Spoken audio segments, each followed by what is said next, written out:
What's up everyone and welcome back to the MMA Official News. Let's get right into the situation. Over the weekend, the MMA community was buzzing about a supposed leaked announcement from UFC Brazil.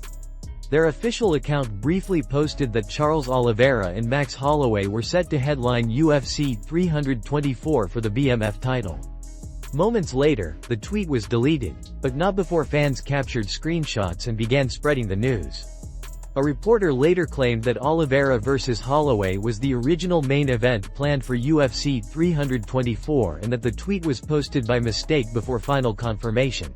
Today, Charles Oliveira addressed everything himself and ended the speculation. Posting a video message on his Instagram story, Oliveira stated that nothing has been signed or finalized at this time.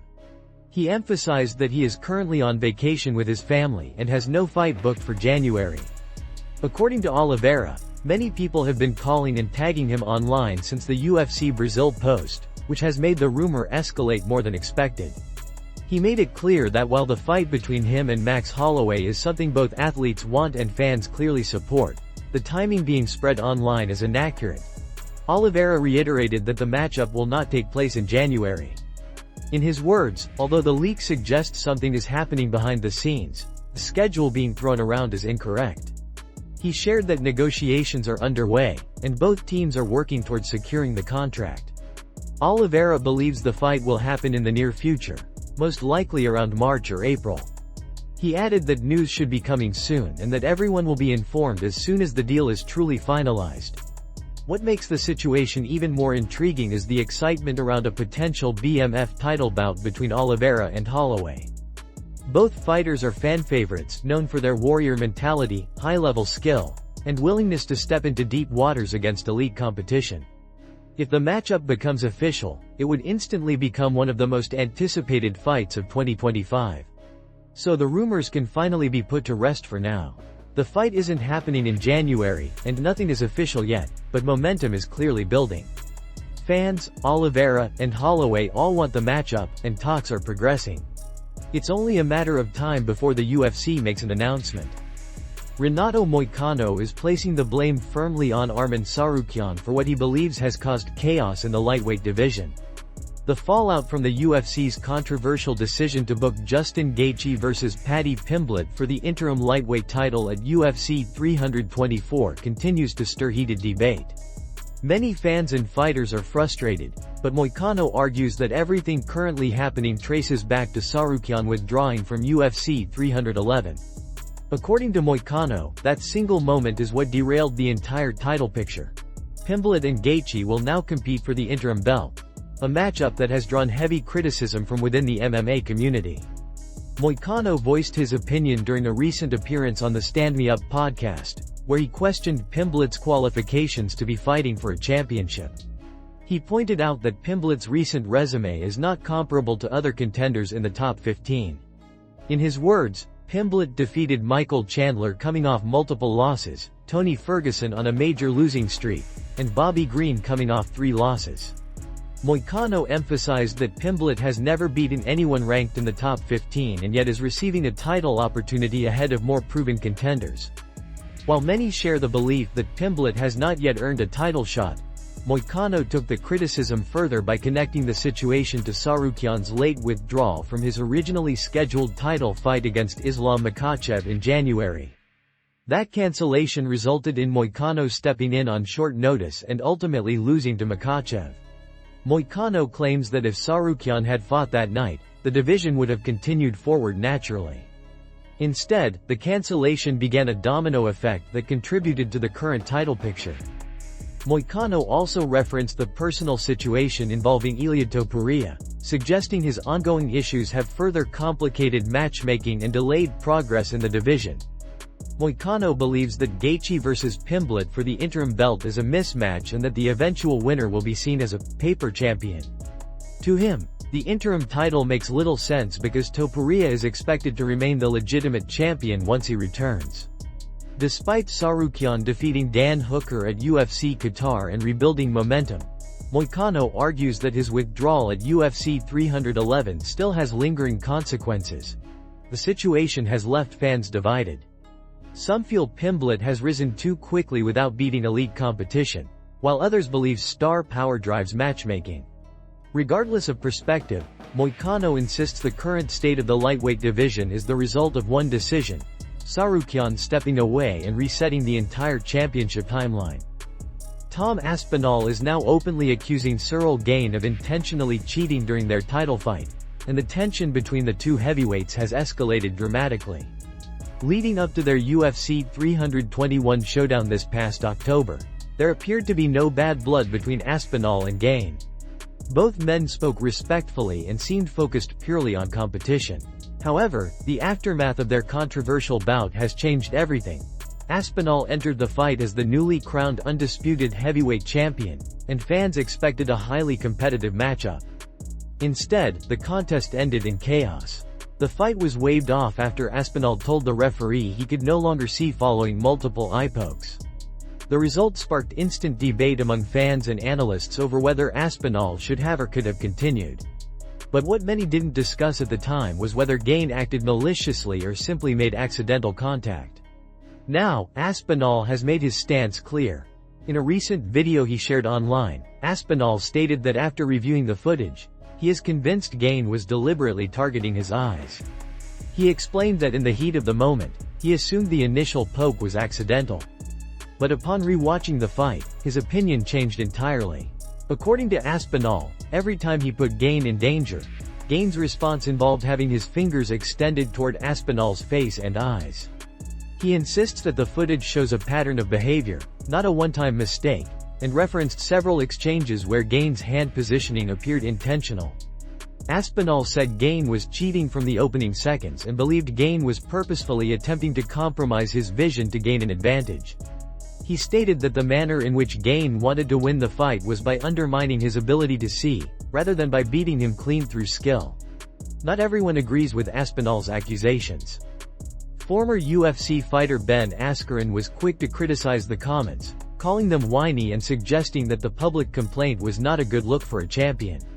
Still, the allegations have now been aired publicly, and the MMA community is waiting to see how Gane will respond.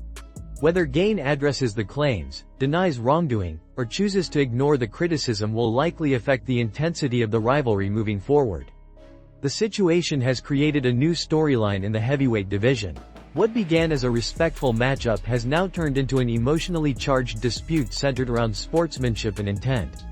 The next interaction between Aspinall and Gane, inside or outside the cage, will be closely watched.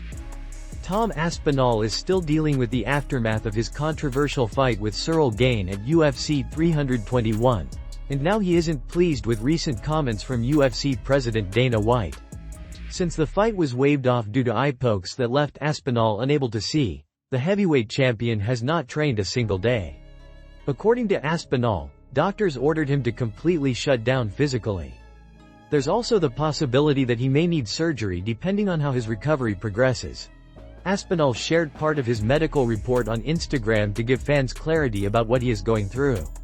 His injuries include confirmed orbital soft tissue trauma, bilateral traumatic Brown syndrome, which is an extremely rare condition that disrupts upward eye movement in both eyes, double vision, impairment in his peripheral visual field, and the possibility of a minimally displaced fracture in the right orbital wall.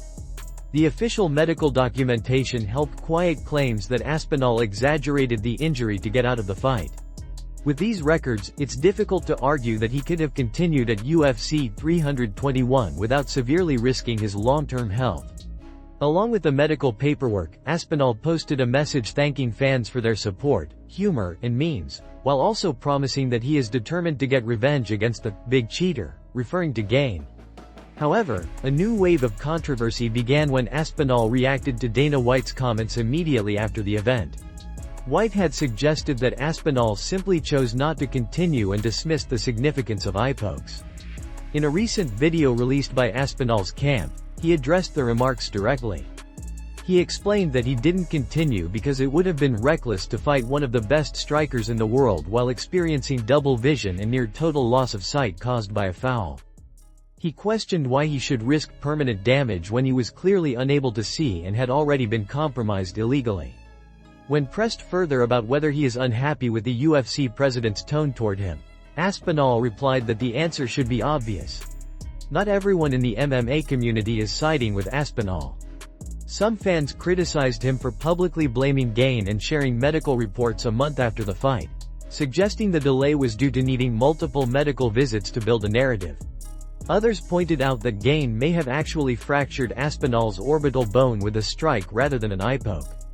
The debate continues, and the heavyweight title picture remains filled with emotion, skepticism, and uncertainty.